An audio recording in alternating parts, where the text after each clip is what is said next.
ॐ स्थापकाय च धर्मस्य सर्वधर्मस्वरूपिणे अवतारवरिष्ठाय रामकृष्णाय ते नमो नमः। শ্রী শ্রী রামকৃষ্ণ কথামৃত দ্বিতীয় ভাগ শ্রীমকথিত অষ্টম খণ্ড।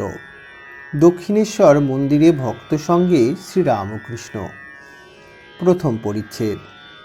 দক্ষিণেশ্বরে দশহারা দিবসে গৃহস্থ আশ্রম কথা প্রসঙ্গে। আজ দশহারা, জ্যৈষ্ঠ শুক্লা দশমী, শুক্রবার 15 জুন 1883। ভক্তরা শ্রীরামকৃষ্ণকে দর্শন করতে দক্ষিণেশ্বরের কালীবাড়িতে আসিয়াছেন।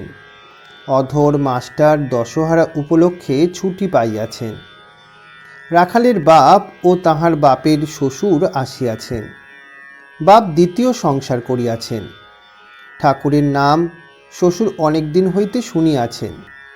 তিনি সাধক লোক, শ্রীরামকৃষ্ণকে দর্শন করতে আসিয়াছেন। ঠাকুর আহার আনতে ছোট খাটটিতে বসিয়াছেন। রাখালের বাপের শ্বশুরকে একবার দেখিতেছেন। ভক্তরা মেঝেতে বসিয়াছেন। শ্বশুর: মহাশয়, গৃহস্থ আশ্রমে কি ভগবান লাভ হয়? শ্রীরামকৃষ্ণ সহাস্যে: কেন হবে না? প্যাকাল মাছের মতো থাকো। সে পাঁকে থাকে কিন্তু গায়ে পাঁক নাই। আর ঘুষকির মতো থাকো, সে ঘর কন্যার সব কাজ করে কিন্তু মন উপপতির উপরই পড়ে থাকে। ঈশ্বরের উপর মন ফেলে রেখে সংসার কাজ সব করো, কিন্তু বড় কঠিন। আমি ব্রহ্মজ্ঞানীদের বলেছিলুম, যে ঘরে আচার তেঁতুল আর জলের জ্বালা, সেই ঘরেই বিকারের রোগী। কেমন করে রোগ সারবে? আচার তেঁতুল মনে করলে মুখে জল সরে। পুরুষের পক্ষে স্ত্রীলোক আচার তেঁতুলের মতো, আর বিষয় তৃষ্ণা সর্বদাই লেগে আছে। ওইটি জলের জ্বালা, এ তৃষ্ণার শেষ নাই। বিকারের রোগী বলে, এক জ্বালা জল খাবো, বড় কঠিন। সংসারে নানা গোল, এদিকে যাবি কোস্তা ফেলে মারবে, ওদিকে যাবি ঝাঁটা ফেলে মারবে, এদিকে যাবি জুতা ফেলে মারবে। আর নির্জন না হলে ভগবান চিন্তা হয় না। সোনা গলিয়ে গয়না গড়াবো, তা যদি গলাবার সময় 5 বার ডাকে, তাহলে সোনা গলানো কেমন করে হয়? চাল কাঁড়চ্ছ একলা বসে কাঁড়াতে হয়। একবার চাল হাতে করে তুলে দেখতে হয় কেমন সাপ হলো। কাঁড়তে কাঁড়তে যদি 5 বার ডাকবে, ভালো কাঁড়া কেমন করে হয়? একজন ভক্ত: মহাশয়, এখন উপায় কি? শ্রীরামকৃষ্ণ: আছে, যদি তীব্র বৈরাগ্য হয় তাহলে হয়। যা মিথ্যা বলে জেনেছ, রোগ করে তৎক্ষণাৎ ত্যাগ করো। যখন আমার ভারী ব্যামো, গঙ্গাপ্রসাদ সেনের কাছে লয়ে গেল। গঙ্গাপ্রসাদ বললে, স্বর্ণ পটবাটি খেতে হবে, কিন্তু জল খেতে পাবে না। বেদানার রস খেতে পারো। সকলে মনে করলে জল না খেয়ে কেমন করে আমি থাকব? আমি রোগ করলুম আর জল খাবো না। পরমহংস: আমি তো পাতিহাঁস নই, রাজহাঁস, দুধ খাবো। কিছুদিন নির্জনে থাকতে হয়। বুড়ি ছুঁয়ে ফেললে আর ভয় নাই। সোনা হলে তার পরে যেখানেই থাকো। নির্জনে থেকে যদি ভক্তি লাভ হয়, যদি ভগবান লাভ হয়, তাহলে সংসারেই থাকা যায়। রাখালের বাপের প্রতি: তাই তো ছোকরাদের থাকতে বলি, কেননা এখানে দিন কতক থাকলে ভগবানে ভক্তি হবে, তখন বেশ সংসারে গিয়ে থাকতে পারবে। একজন ভক্ত: ঈশ্বর যদি সবই করছেন, তবে ভালো মন্দ পাপ পুণ্য এসব বলে কেন? পাপও তো তাঁরই ইচ্ছা। রাখালের বাপের শ্বশুর: তার ইচ্ছা আমরা কি করে বুঝব? দোষ great fast cause the least understood. Pope. Sri Ramakrishna: পাপ পুণ্য আছে, কিন্তু তিনি নিজে নির্লিপ্ত। বায়ুতে সুগন্ধ দুর্গন্ধ সব রকমই থাকে, কিন্তু বায়ু নিজে নির্লিপ্ত। তার সৃষ্টিতে এই রকম ভালো মন্দ, সৎ অসৎ, যেমন গাছের মধ্যেও কোনটা আম গাছ, কোনটা কাঁঠাল গাছ, কোনটা আমড়া গাছ। দেখো না, দুষ্টু লোকেরও প্রয়োজন আছে। যে তালুকের প্রজারা দুর্দান্ত, সে তালুকে একটা দুষ্ট লোককে পাঠাতে হয়, তবে তালুকের শাসন হয়।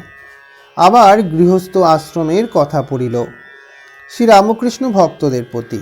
কি জানো, সংসার করলে মনের বাজে খরচ হয়ে পড়ে। এই বাজে খরচ হওয়ার দরুন মনের যা ক্ষতি হয়, সেই ক্ষতি আবার পূরণ হয় যদি কেউ সন্ন্যাস করে। বাপ প্রথম জন্ম দেন, তারপরে দ্বিতীয় জন্ম উপনয়নের সময়, আর একবার জন্ম হয় সন্ন্যাসের সময়। কামিনী ও কাঞ্চন এই দুই বিঘ্ন মেয়ে মানুষ আসক্তি ঈশ্বরের পথ থেকে বিমুখ করে। কিসে পতন হয় পুরুষ জানতেও পারে না।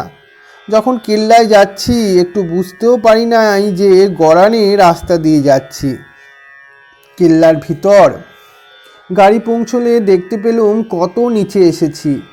আহা, পুরুষদের বুঝতে দেয় না। কাপ্তেন বলে আমার স্ত্রী জ্ঞানী, ভূতে যাকে পায় সে জানে না যে ভূতে পেয়েছে। সে বলে বেশ আছি। সকলে নিস্তব্ধ। সংসারে শুধু যে কামের ভয় তা নয়, আবার ক্রোধও আছে। কামনার পথে কাঁটা পড়লেই ক্রোধ।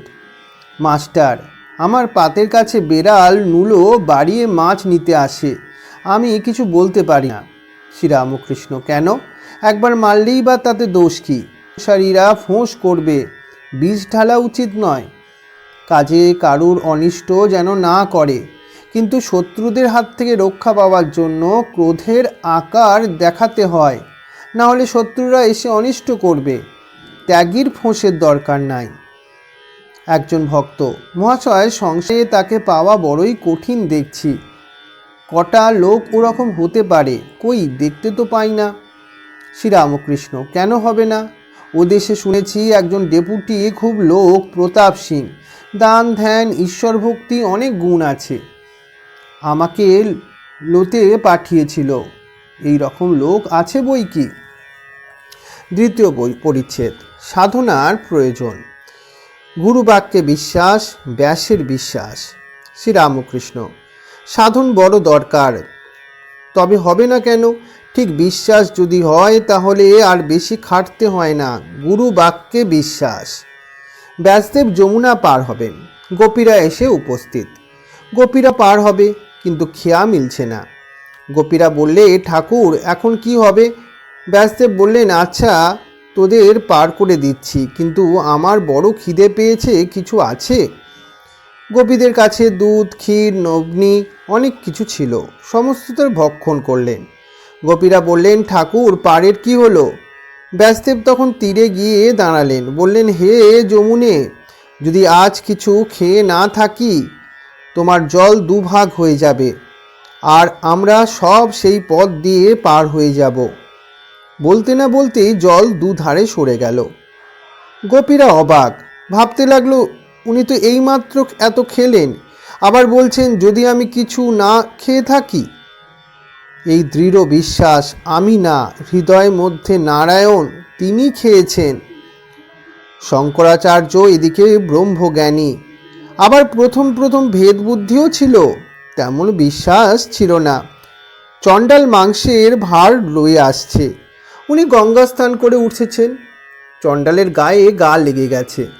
বলে উঠলেন, এই তুই আমায় ছুঁলি? চণ্ডাল বললে, ঠাকুর তুমিও আমায় ছোঁও নাই, আমিও তোমায় ছুঁই নাই। যিনি শুদ্ধ আত্মা, তিনি শরীর নন, পঞ্চভূত নন, চতুর্বিংশতি তত্ত্বও নন। তখন শঙ্করের জ্ঞান হয়ে গেল। জড়ভরত রাজা রঘুগণের পালকি বইতে বইতে যখন আত্মজ্ঞানের কথা বলতে লাগলো, রাজা পালকি থেকে নিচে এসে বললে, তুমি কে গা? জড়ভরত বললেন, আমি নেতি নেতি শুদ্ধ আত্মা। একবারে ঠিক বিশ্বাস, আমি শুদ্ধ আত্মা, আমি সেই, আমি সেই, আমি সেই, আমি শুদ্ধ আত্মা। এটি জ্ঞানীদের মত। ভক্তরা বলে এসব ভগবানের ঐশ্বর্য। ঐশ্বর্য না থাকলে ধনীকে কে জানতে পারত? তবে সাধকদের ভক্তি দেখে তিনি যখন বলবেন, আমিও যা তুইও তা, তখন এক কথা। রাজা বসে আছেন, খানসামা যদি রাজার আসনে গিয়ে বসে আর বলে, রাজা তুমিও যা আমিও তা, লোকে পাগল বলবে। তবে খানসামার সেবাতে সন্তুষ্ট হয়ে রাজা একদিন বললে, ওরে তুই আমার কাছে বস, ওতে দোষ না, তুইও যা আমিও তা। তখন যদি সে গিয়ে বসে তাতে দোষ না। সামান্য জীবেরা যদি বলে আমি সেই, সেটা ভালো নয়। জলেরই তরঙ্গ, তরঙ্গের কি জল হয়?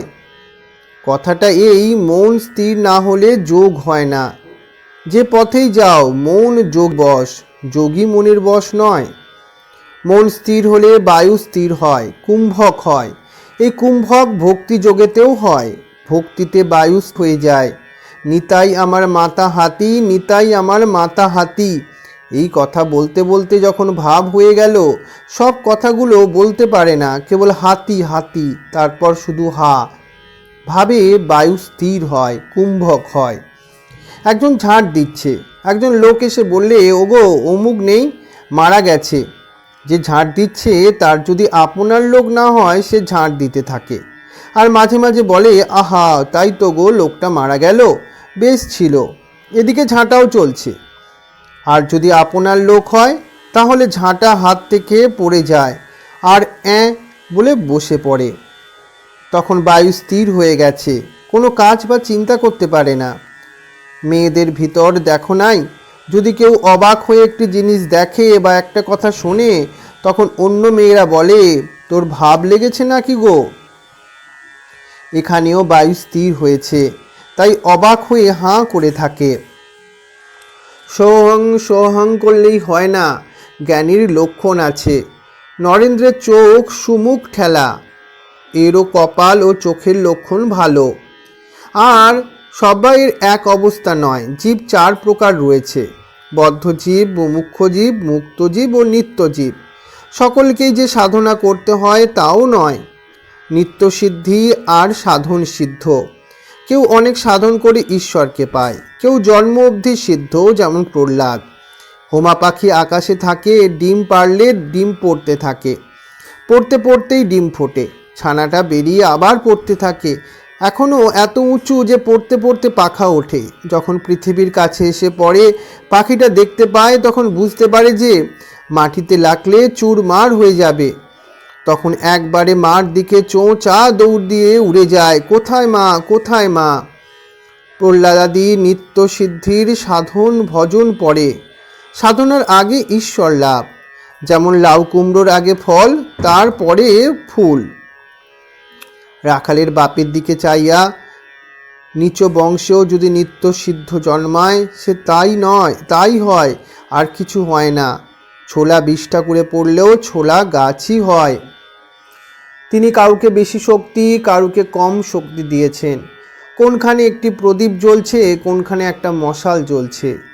বিদ্যাসাগরের এক কথায় তাকে চিনেছি, কত দূর বুদ্ধি